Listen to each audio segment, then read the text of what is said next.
আর যে অভিযোগকারী নিয়ে মামলা করেছিলেন একজন মেকআপ আর্টিস্ট, তার সঙ্গে আমরা কথা বলেছিলাম, তার বক্তব্য শোনাবো। দেখুন কি দুর্বিষহ অভিজ্ঞতা তার, বলতে বলতে কান্নায় ভেঙে পড়েছেন তিনি। দেখুন।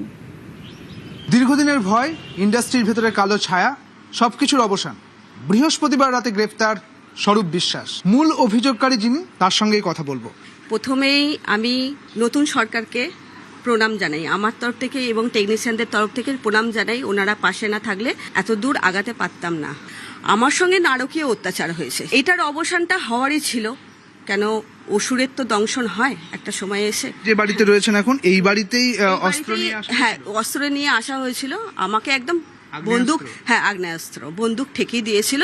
যেখানে এটা সৌরভ বিশ্বাসেরই লোক। কেন আমি আমার যে সেক্রেটারি বাপি মালাকার, ওনার নামেই তো চিঠিটা দিয়েছিলাম।